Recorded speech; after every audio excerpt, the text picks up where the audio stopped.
مولانا رضا ثاقب مصطفی صاحب کے آڈیو بیانات کے لیے ثاقب پروڈکشن کو سبسکرائب کریں۔ جزاک اللہ۔ آنے والا موسم ماہ سیام رمضان المبارک، یہ ہماری زندگی کے اندر یہ نور داخل کرتا ہے کہ میرا اللہ دیکھ رہا ہے۔ کڑکتی دھوپ، برستی گرمی، زباں کانٹا، ہونٹ خشک، گلا خشک، دروازہ مکفل، ٹھنڈا پانی دستیاب، لیکن ایک گھونٹ بھی حلق سے نیچے نہیں اتارتے کہ میرا اللہ دیکھ رہا ہے۔ وضو کرتے بھی احتیاط کرتے ہیں کہ میرا اللہ مجھے دیکھ رہا ہے۔ کرتے ہیں کہ نہیں کرتے؟ یہ نور ملتا ہے کہ نہیں ملتا؟ اس کو پھر جذب کر لینا چاہیے تاکہ یہ زندگی میں چھا جائے، کیونکہ جو رمضان میں دیکھتا ہے وہ غیر رمضان میں بھی دیکھتا ہے۔ اور پھر پانی نہیں پیتے کہ اللہ دیکھ رہا ہے، کھانا نہیں کھاتے اللہ دیکھ رہا ہے، لیکن جب آنکھ بھٹکتی ہے تو اس وقت اللہ نہیں دیکھتا، جب خیال بہکتا ہے تو اس وقت اللہ نہیں دیکھتا۔ رشوت میز کے اوپر سے لے رہے ہوں یا نیچے سے لے رہے ہوں تب نہیں اللہ دیکھ رہا ہوتا، اللہ صرف کھانے اور پینے کو دیکھ رہا ہوتا ہے۔ یہ جو ایک نور آیا ہے اس کو جذب کر لیں، پوری زندگی میں پھیلا لیں۔ تو اسی لیے رمضان تقوی بانٹتا ہے، روزہ تقوی بانٹتا ہے، زندگی میں نور اور روشنیاں بھر دیتا ہے۔ اقبال نے کہا تھا، حب دولت تلف می سازت زکات، زکات حب دولت کو زائل کرتی ہے۔ جب اللہ کی راہ میں لٹاؤ گے تو اس سے کم بھی نہیں ہوگا۔ میرے حضور نے 3 چیزیں قسم کر کے کہی۔ حضرت ابو کبشہ الانماری رضی اللہ تعالیٰ عنہ سے مروی ہے، میرے حضور نے ارشاد فرمایا، اگر کوئی شخص کسی کو معاف کر دیتا ہے تو اس کی عزت کم نہیں ہوگی، میں محمد اللہ کی قسم اٹھاتا ہوں۔ دوسری بات میرے حضور نے فرمائی کہ جو شخص مانگنے لگ جاتا ہے، سوال کا دروازہ کھول لیتا ہے، اللہ اس کے لیے محتاجی کا دروازہ کھول دیتا ہے، اس کی کبھی کمی پوری نہیں ہوتی۔ اور تیسری بات میرے حضور نے قسم کر کے کہی، ما نقص مال عبد من صدقہ، کہا میں اللہ کی قسم اٹھا کے کہتا ہوں کہ صدقے سے مال کم نہیں ہوتا، صدقے سے مال گھٹتا نہیں ہے۔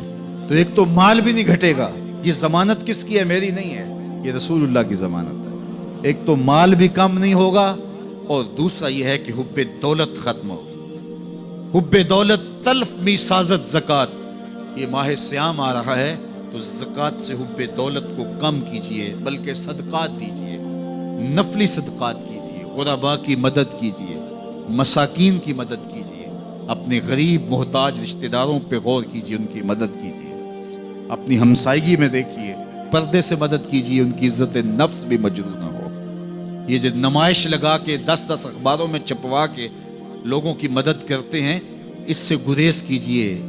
کبھی سوچیں کہ اگر آج کسی کی بیٹی لائن میں کھڑی ہے تو کل اگر یہ مرحلہ میری بیٹی کے لیے آ جائے تو پھر میرا مزاج کیا ہوگا؟ تو عزت نفس کا خیال رکھیے، لوگوں کی غربت کا تماشا نہ اڑائیے، اور لوگوں کی جو ہے وہ محتاجی کو اپنی تسکین کا ذریعہ نہ بنائیے۔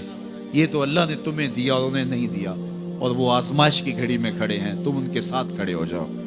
تو لوگوں کی مدد کیجئے، دکھیوں کے کام آئیے، مساجد کی جو ہے وہ تعمیر کیجئے، مدارس دینیا کے ساتھ وابستہ رہیے، اور لوگوں کی فلاح کے لیے، بہتری کے لیے کام کیجئے۔ اللہ نے آپ کو دیا ہے، یہ مال یہاں رہ جانا ہے۔ میرے حضور نے فرمایا، ابن آدم کہتا ہے میرا مال میرا مال، اس کا مال وہ ہے جو اس نے کھایا یا پہنا اور پرانا کر دیا یا آگے بھیج دیا، باقی اس کا نہیں ہے، وہ وارثوں کا ہے۔ مرتے ہی ورثہ بن جائے گا، مرتے ہی ترکہ بن جائے گا۔ کفن بھی میلا نہیں ہونے دیں گے کہ بعض اولادیں تو بانٹ لیتی۔ اللہ اکبر، وہ گھر جو ان کے لیے بنایا تھا، ایک رات بھی تجھے اس گھر میں رکھنے کے لیے تیار نہیں ہوں گے۔ آج تیرا نام چھن گیا، آج کوئی یہ نہیں کہتا کہ پیچھے اس امام کے اور حاضر اس چودھری صاحب کے، حاضر اس میت کے۔ آج تو ڈیڈ باڈی بن گیا، آج تو میت بن گیا۔ آج خان صاحب، ملک صاحب، چودھری صاحب، پیر صاحب، مفتی صاحب، تیرے سارے ٹائٹل چھین لیے گئے۔ آج پیچھے اس امام کے اور دعا واسطے حاضر اس میت کے، آج تو میت بن گیا۔ آج تیرا لباس بھی پھاڑ کے اتارا ہے، آج تیرے انگوٹھے باندھ دیے گئے ہیں، ناک میں روئی ٹھونس دی گئی ہے۔ آج تو غسال کے رحم و کرم پہ ہیں، وہ تجھے ادھر الٹ دے یا ادھر پلٹ دے، اب تیرے پاس کوئی اختیار ہی باقی نہیں رہا۔ میاں صاحب بولے، جاندی واری ڈرونا بنے ہو تے ہاتھ نہ لاندے ڈرتے۔ آج اولاد بھی دور ہے، پوتے اور پوتیاں بھی ڈرتی ہیں، جاندی واری ڈرونا بنیو تے ہاتھ نہ لاندے ڈر دے، جنہ لئی تو پاپ کمائے اج کتھے نہیں تیرے کر دے۔ آج سارے چلے گئے، تو آج اپنے ہاتھ سے اپنی زندگی کو سنوارنے کے عمل کی طرف بڑھیں اور راہ خدا میں خرچ کریں، دکھیوں، مجبوروں اور لاچاروں کے کام آئیں۔ اللہ آپ کی مدد کرے گا اور حب دنیا کم ہوگی۔ اللہ تعالیٰ جل شانہ نے سورہ عادیات میں پہلی 5 آیات میں قسمیں کی، پھر 3 آیات میں جو ہے وہ حضرت انسان کی وہ کمیاں، کوتاہیاں جن کی بنیاد پر باقی گناہ سرزد ہوتے ہیں ان کو بیان کیا، اور اس کے بعد پھر علاج بھی قرآن نے بتایا، اور کس قدر اس کو چوٹ لگائی۔ افلا یعلم اذا بعثر ما فی القبور وحصل ما فی الصدور ان ربهم بهم یومئذ لخبیر۔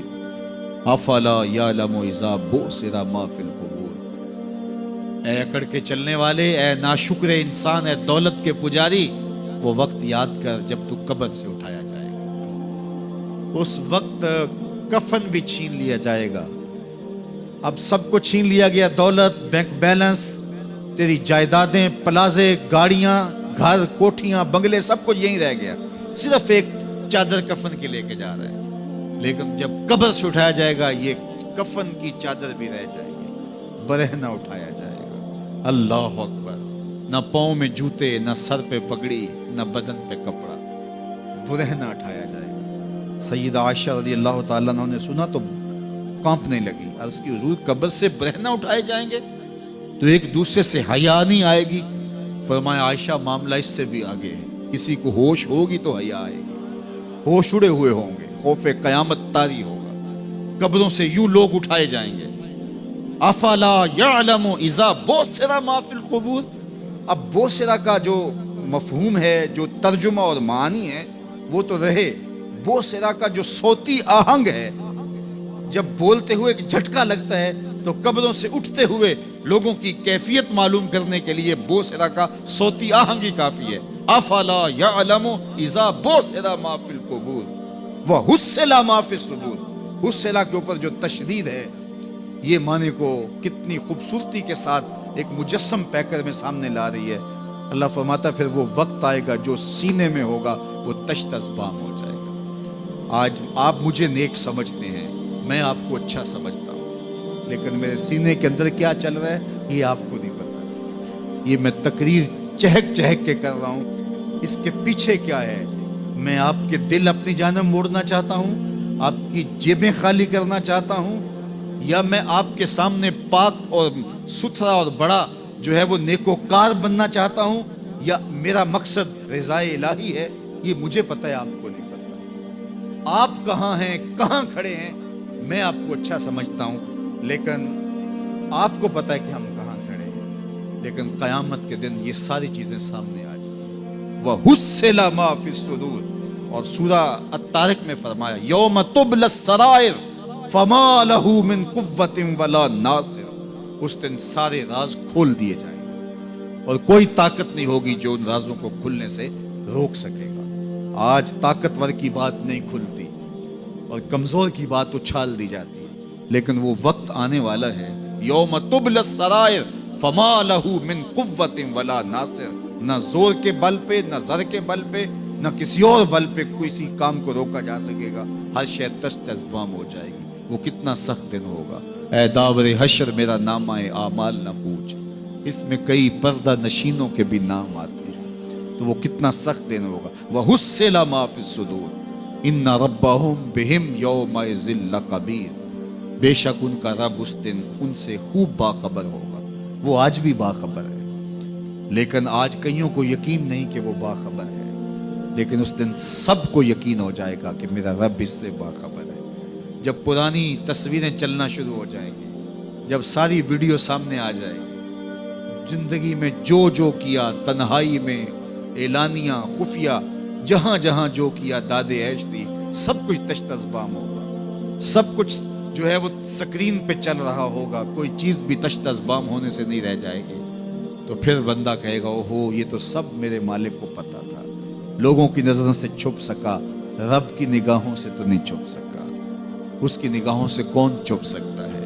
یہ یقین آج اپنی روحوں میں اتار لو، اچھی طرح سے جذب کر لو۔ گناہوں سے بچنے کا اکثیر نسخہ ہے یہ یقین کہ میرا رب مجھے دیکھ رہا ہے۔ یہ یقین جب روح میں جم جائے، خیالوں میں اتر جائے، اعتقاد کا پختہ حصہ بن جائے، پھر بند کوٹڑی میں بھی جرم نہیں ہو سکتا کہ میرا مالک تو مجھے دیکھ رہا ہے۔ آپ دیکھتے نہیں کہ جب ساتوں دروازے بند کر کے بت کے اوپر موٹا کپڑا ڈال کے زلیخا بولی ہے تلک، یوسف اب تو آ جاؤ نا، اب تو کوئی نہیں دیکھ رہا۔ قال معاذ اللہ، تو جناب یوسف نے کہا میں اللہ کی پناہ میں آتا ہوں۔ اللہ اکبر، تو دروازے بند کر کے لوگوں کی نظروں سے چھپ گئی ہے، اور بے نور آنکھیں رکھنے والے اس پتھر کے بت سے بھی حیا کرتی ہے اور اس پہ بھی پردہ ڈال لیا ہے۔ جب تو اس جھوٹے خدا سے حیا کرتی ہے، میں سچے خدا سے حیا کیوں نہ کروں جو ساتویں کوٹھڑی میں بھی دیکھتا ہے۔ اتنی روشنیاں برسی کہ گناہ کا تصور بھی محال ہو۔ تو یہ یقین کہ میرا اللہ مجھے دیکھ رہا ہے، یہ انسان کی زندگی میں نظم پیدا